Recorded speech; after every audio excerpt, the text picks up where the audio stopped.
Assalamualaikum warahmatullahi wabarakatuh, pendengar. Seperti janji saya, ini saya mau hadir dengan obrolan di mana problematika ini lagi rame-ramenya di multi platform, TikTok, IG, YouTube Short, atau bahkan podcast yang ada di Kendari ini. Bahkan cakupannya hingga puluhan ribu yang saya lihat hingga pagi tadi yang turut menyaksikan andil mengenai problematika ini. Alih-alih untuk beribadah ke tanah suci, mendapatkan pahala ibadah umroh gitu ya kan. Lantas kemudian klasik sih sebenarnya, karena dari tingkat pemerintah pusat sering mengingatkan untuk kemudian penekanan terhadap kepuasan jamaah utamanya, lagi dengan biro-biro yang ditunjuk atau yang disepakati untuk menjadi naungan mereka pemberangkatan. Intervensi untuk perlindungan jamaah umroh. Pagi ini pendengar, saya sudah bersama dengan Kabin Penyelenggara Haji dan Umroh Kemenag Kanwil Sultra bersama dengan Haji Muhammad Alan Jaya SPD. Assalamualaikum warahmatullahi wabarakatuh, Pak Haji. Waalaikumsalam warahmatullahi wabarakatuh. Saya lihat data komplit ini ya kayaknya Pak Haji. Baiklah pendengar, dan juga sudah bersama saya praktisi penyedia layanan perjalanan umroh Andi Amsal. Assalamualaikum warahmatullahi wabarakatuh. Waalaikumsalam warahmatullahi wabarakatuh. Gimana kabar? Apa sibukan belakangan Bung Amsal? Ya fokus ngurus jamaah. Ngurus jamaah juga ya. Iya. Ngurus Tapi kalau jamaah. melihat fenomena ini kayaknya panjang ya. Panjang Sebentar banget, lagi kita aduh. orang satu persatu. Banyak faktor. Saya mau lanjut lagi ke Bang Amsal. Yes. Bang Amsal sebagai praktisi begitu ya kan. Emang apa ya mungkin? Jika mungkin jamaah mengetahui bahwa rute menuju ke sana itu melewati ini, transit ke sini, akan ke sini, lewat ke sini, yang begitu lazim kan? Atau bagaimana? Normal saja, ya kan? Pergi dan pulang ya, Iya, pergi dan pulang biasanya. Hanya yang terjadi hari ini tidak normal. Ini bukan transit sebenarnya. Ini karena penerbangannya putus-putus. Kalau transit itu kan biasa kan ada, kalau misalnya kita dari daerah, dari Kendari terbang ke Jakarta, ya kan, mau nggak mau, karena nggak ada penerbangan yang langsung dari Kendari langsung ke Jeddah atau ke Madinah. Nah, kalau maskapainya misalnya yang lokal, ya kan, kita biasanya normalnya Jakarta Kendari, transit Jakarta, hanya pindah pesawat saja, tapi nggak ambil bagasi, langsung terbang ke Jeddah. Itu yang lazim. Nah, ada yang transit misalnya kita transit Singapura, biasanya pakai Scott, ya kan? Atau transitnya Abu Dhabi, biasanya kita pakai Etihad atau Fly Emirates, ya kan? Atau ada juga yang transit Doha, ya kan? Berarti kita pakai Qatar. Nah, ini normal. Nah, kalau yang terjadi hari ini itu bukan transit, ya kan? Jadi ganti pesawat. Jadi memang ada, karena tiketnya belum tersedia, ya kan? Kalau misalnya kalau transit kan sudah ada semua kode bookingnya, yang terbang langsung hanya transit saja. Paling biasanya keterangannya stop satu kali gitu. Iya, tapi Bang Amsal disebut dalam klarifikasi konferensi persnya bahwa memang kayak di pihak ketiga kan gitu untuk usaha. Oke. Vendor mungkin yang demikian. Emang berarti dalam satu travel bureau itu banyak korporasi begitu dalam yang terlibat kan? Nah, ini fenomena masalah tiket ya Pak Haji. Nah, masalah tiket ini memang sekarang ada perusahaan yang menguasai, ya kan, tiket ini, keberadaan tiket nih. Jadi perusahaan maskapai ya senang-senang saja kalau misalnya tiketnya udah di booking sama satu perusahaan yang kemudian menjadi yang disebut sebagai provider tiket. Ya, provider tiket. Nah, maskapai senang aja karena sudah pasti laku. Yang namanya provider ini kan bisnis, orientasinya profit.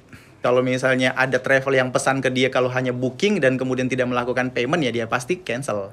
Nah, ini yang kalau saya lihat mempraktekkan cara mencari jamaah dulu, lalu kemudian mencari tiketnya. Nah, kemudian keberadaan tiketnya yang sudah nggak ada ternyata. 5 pasti ini. Iya, diingat. betul. Diingat kembali 5 pasti ini. Dipastikan. Ya. Nah, kapan salah satunya tidak pasti, maka Ya. perlu dikonfirmasi kembali kepada kita untuk Betul, diingatkan. betul. Ya, saya tambahkan tadi, saya, Pak Haji. Jadi ini untuk memenuhi unsur 5 pasti tadi tuh, salah satunya yang harus kita pastikan adalah ketersediaan tiketnya. Iya, ketersediaan Kan, tiket. makanya jadi jamaah, masyarakat kita ini juga memang harus kita edukasi. Biasanya kan jamaah memang ketika datang ke sebuah travel atau menerima tawaran travel, ya pasti yang dilihat pertama harganya. Oh, harganya oke, murah, ya udah, tidak mempertanyakan yang lain-lain lagi, ya kan. Padahal seharusnya yang pertama kali, biasanya ada yang bertanyakan, kalau saya bayar sekian, ini perlengkapannya apa saja? Ya. Seharusnya yang dipertanyakan adalah, pertama di mana hotelnya, kedua mana tiketnya. Dan Tiketnya. memang untuk memastikan keberangkatan kita harus namanya tiket ya. Kita juga mau melakukan perjalanan domestik aja, hal yang pertama kali kita perhatikan adalah tiketnya dulu. Kita booking dulu atau langsung issued gitu kan. Nah, untuk sebagai travel ya harusnya yang pertama kali dilakukan pada saat mau buat paket, ya memang keberadaan tiketnya dulu. Iya. Harus booking dulu. Memang ada plus minusnya. Tapi kalau booking dulu itu bukan kayak terlalu apa ya? Gimana kalau misalkan di booking 40 terus yang terisi cuma misalkan 9 gitu ya kan? Iya. 31-nya gimana gitu? Nah, itulah yang menjadi resiko travel, ya kan? Itu menjadi Iya, resiko iya. travel, dan jadi memang untuk menjadi travel memang harus punya modal awal, karena tiket itu kita booking pakai uang, ya kan? Kita Iya, harus iya. bayar dulu untuk punya kepastian keberangkatan tadi. Tapi kalau misalnya ada travel yang melakukan itu akan menjadi value baik juga buat si travel, karena dia Iya, iya. sudah memastikan keberangkatannya. Iya. Nah, kayak begitu. Jadi untuk yang tadi bilang kalau misalnya nggak capai target, banyaklah solusi. Pertama kita bisa makanya ada asosiasi. Biasanya Iya, kita iya, umumkan di asosiasi, tiket saya masih ada 10 nih belum laku. Ada yang mau, iya, iya, iya. ada yang mau, ada yang butuh tiket. Iya, Ada iya. biasanya itu cepat. Iya, Atau iya. kita udah buat harganya itu yang kemungkinan kalau misalnya ada resiko kerugian seperti begitu sudah diantisipasi. Iya, iya. Oke. Itu Gitu. karena untuk memenuhi satu unsur pasti tadi. Iya, Iya, untuk memenuhi unsur pasti. Pendengar, ada anggapan kalau ada yang murah, kenapa harus yang mahal? Nah, apakah umat itu salah menyikapi seperti ini? Mohon tanggapan dan tipsnya untuk memilih travel yang memberikan promo. Terima kasih. Bang Ansar sedikit mungkin, kalau di bawah Iya. 23 mungkin, tapi karena istilahnya person to person itu gimana? Ini terlalu murah, apalagi misalnya Iya. memang ada umroh itu ada kondisi high season, ada low season. Kalau di low season mungkin kita masih bisa dapat murah, tapi ke 23 juta ini aduh, saya Iya. nggak berani selenggarakan ya kan. Iya, Udah. masih di hotel. Nah, iya. Mungkin sudah di kos-kosan ya kan di dar. Nah, oke. Tetapi dari saya tipsnya untuk memilih memastikan kita kan bisa lihat dari flyernya kan, biasanya kan kita ditawarkan promosinya, jenis promosinya. Dari flyer tuh gampang banget kalau misalnya kita mau ketahui bahwa travel tersebut pertama udah pasti tiketnya, udah pasti hotelnya.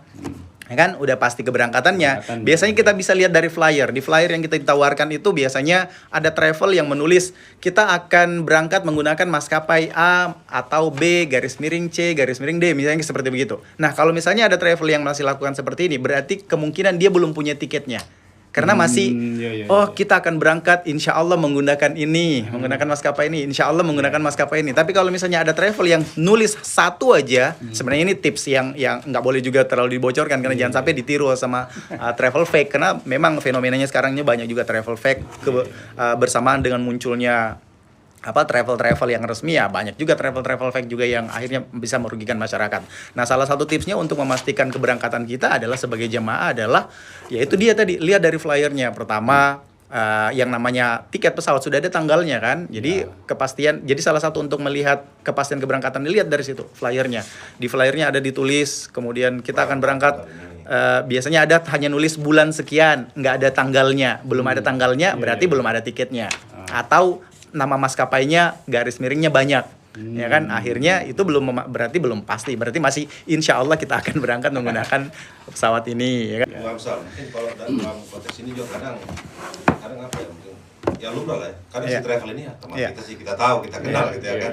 Mungkin tidak sampai sesuai prosedur yang dijelaskan Pak Haji tadi, mungkin ini kayak heart to heart aja sih gitu. Iya. Bang Amsal. Kalau saya sih menariknya lebih kepada apa faktor-faktor yang bisa merugikan, yang jamaah itu membuat merasa rugi gitu kan. Nah, faktor-faktor yang membuat merasa jamaah ini merasa rugi gitu, dirugikan kan, karena banyak faktornya. Biasanya yang biasa terjadi adalah mungkin dari flyer yang disebutkan akadnya sudah berubah, dari hotel yang dijanjikan sudah berubah di sana. Tapi itu banyak faktor lah yang harus kita pahami juga sebagai jamaah juga. Memang ya pertama intinya komunikasi. Si travel tersebut harus transparan.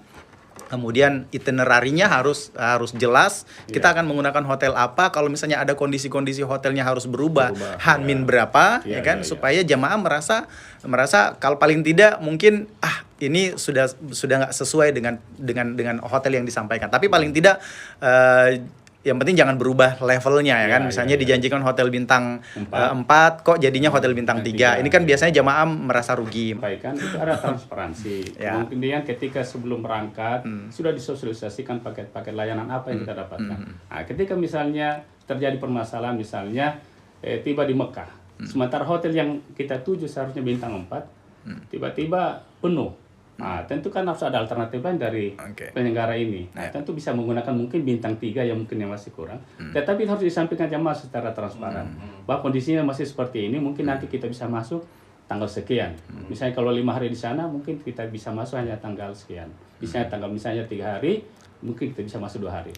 Kalau tidak dimungkinkan, seperti saya alami waktu saya umroh, itu diberikan pengurangan selisih antara itu ya dia. solusinya begitu. ada kompensasi. Jadi ini umroh yang pertama Pak PP yang bertanggung jawab ini. Artinya mereka sampaikan, mohon maaf, seharusnya hotel kita tempati di hotel A ini. Ternyata karena kondisinya tidak memungkinkan penuh, kita pakai dulu hotel bintang ini, hanya bintang 3. Maka selisih antara hotel yang kita tempati itu kita dikembalikan Pak. Masing-masing jamaah dikembalikan. Ada kompensasi. Ya, selisih dari itu. Ini wujud transparan. Ini yang luar biasa, ini yang kita harapkan teman-teman dari PPW itu. Iya. Seperti itu ya. Terima kasih. Teman-teman YLKI bahkan sempat singgung juga tentang yang demikian gitu. Iya, iya. Kalau misalkan janjinya bintang 4 dikasihnya bintang 5 sih nggak apa-apa. Nah, Ya, ya, itu dari sisi fikih juga tidak menyalahi, Ya, ya kan, tidak menyalahi, menyalahi. Yang penting jangan dari akad kita bintang 5 kok dikasih bintang 4 ya. Pertama dari hukum Ya. fikih juga itu menyalahi akad, Ya, ya kan, ya, ya. mengurangi timbangan. Timbangan. Ya kan? Nah, tetapi kalau berubah dari bintang 4 kemudian menjadi bintang 5 itu nggak masalah. Ya. Karena dari hukum fikih nggak masalah. Tapi sebagai penyelenggara umroh, ya sebenarnya banyak tips yang supaya itu hal-hal itu tidak Ya, terjadi bisa ya di- kan. Ya banyak bisa banyak diminimalisir ya. bisa diminimalisir, terutama dari ketersediaan hotel. Memang ada ketimpangan ketersediaan hotel di ini kita bicara balik lagi ke kasus yang baru-baru ya kan. Memang ada ketimpangan ketersediaan hotel yang begitu timpang. Di Madinah hanya ada 300.000 bed, sementara di Mekah itu ada 2 juta bed. Jadi kalau misalnya orang di Mekah sudah nggak dapat hotel, ya pasti di Madinah sudah nggak dapat hotel juga. Hanya untuk biasanya mengantisipasi seperti begitu, durasi hari yang kita pakai di Madinah itu lebih singkat daripada di Mekah. Biasanya kita durasi waktunya lebih lama di Mekah. Supaya untuk menghindari tadi itu ketersediaan hotel, jamaah tidak dapat hotel, terlantar gitu. Atau dari teknik kita membayar. Nah, sekarang memang sudah nggak bisa lagi kita memanfaatkan broker-broker yang ada di sana. Karena memang persoalan hotel juga ini menjadi fenomena yang luar biasa juga karena hampir semua sudah dikuasai oleh broker. Nah, kalau seperti kami nggak pakai broker, langsung ke on the spot ke hotelnya, Iya. minta invoice-nya, kami bayar sesuai invoice, lalu kemudian kita buat paketnya. Iya. Nah, supaya ini juga menjadi kekuatan kita bahwa nggak bisa si pihak hotel tiba-tiba mau meng-cancel sepihak, nggak bisa karena kita udah punya bukti invoice-nya. Yang biasa yang terjadi adalah travel hanya booking, tidak melakukan payment atau hanya DP, tapi kan diberikan tenggang waktu day date-nya kamu harus bayar di tanggal sekian, tetapi tidak dilakukan payment. Nah, biasanya pihak hotel ini yang akhirnya meng-cancel, menerima bookingan dari tempat yang lain. Pernah punya case yang kayak demikian nggak? Case yang mana nih? Untuk kayak masalah ada aduan jamaah gitu.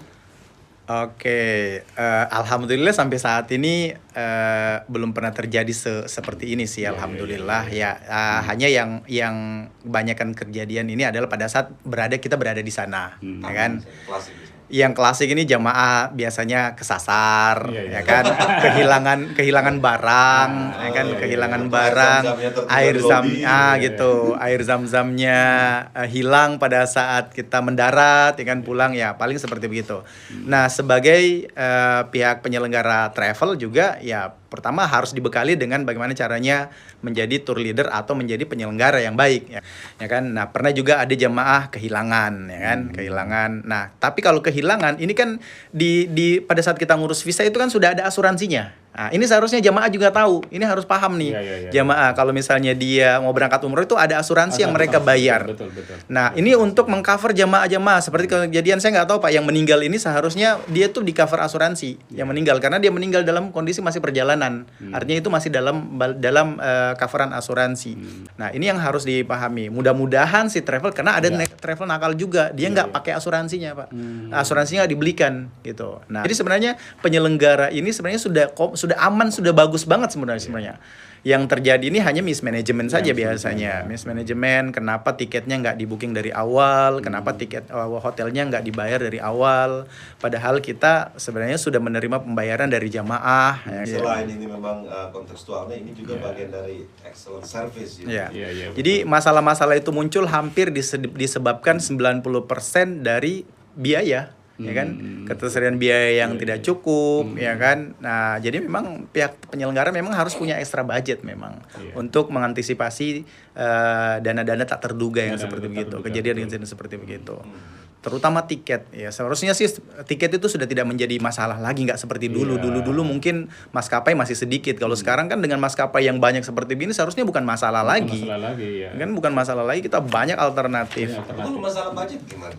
Nah, ini dia. ini dia juga ya kan. Jadi sebagai masyarakat juga. Tadi nyambung tadi dari dari Kemenak bahwa ya memang ada standar biaya yang sudah disampaikan. Tapi dengan standar biaya itu pun yang disampaikan sekarang menurut saya itu terlalu minim, ya kan? Menurut kami yang ada di lapangan ini terlalu minim. Ya kan, nggak mungkin bisa. Ini saja kalau misalnya kita mau buka RAB, waduh ini jauh banget. Ini hampir 70% dari biaya-biaya yang timbul di pemberangkatan umroh itu sudah dimakan oleh tiket. Akomodasinya, pesawatnya. Jadi kalau misalnya yang lain-lain ini kita mungkin ya bisa saja mungkin akhirnya jamaat kita tidak kasih hotel, mungkin tidurnya di masjid. Ya kan, makannya mungkin kita kasih suruh ngantri di Misfala, ya kan. Jadi berita baru lagi nanti di tanah air gitu ya.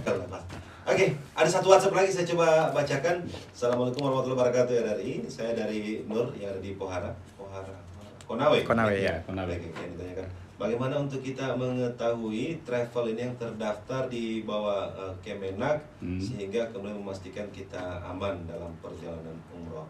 Insyaallah 2026 jika di kesempatan akan berangkat umroh. Oh iya, makasih ya Nur. Ya, amin Nur. Selamat nanti Nur. Amin Nur. Semoga Allah mudahkan ya Nur ya. Gimana Bu Hamzah?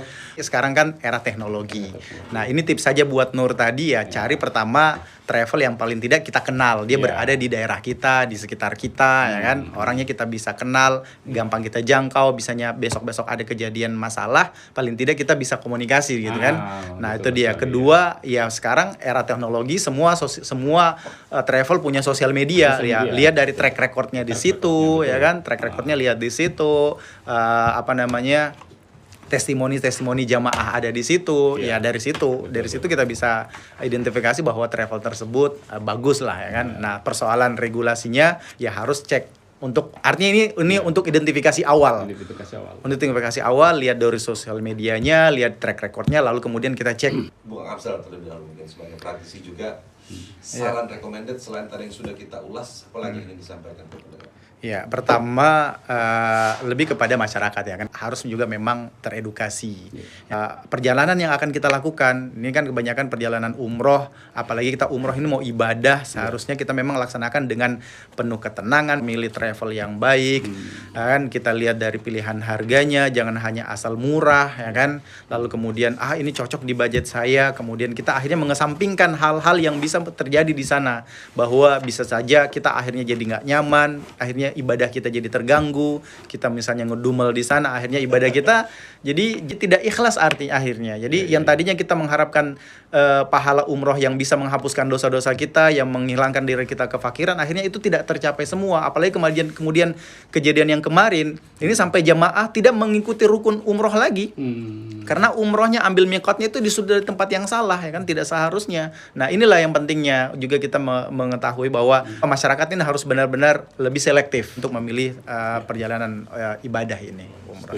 Demikianlah mereka bersama Bung Andi Hamzah, praktisi penyelenggara perjalanan umroh.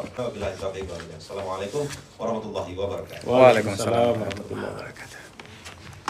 Ya, makasih banyak Pak Haji. Waduh, ini saya senang bisa ngobrol langsung sama Pak. Masya Allah. Ya, Pak. Iya. Internal Oke. pusat itu minimal standar. Kita barusan 32 aja itu. habis live bersama RRI Pro 1 dengan Bang Baju membahas tentang bagaimana umrah kita dengan aman yang baik ya. Nanti kita ketemu lagi di live lain. Kemudian Terima kasih. Maaf. tidak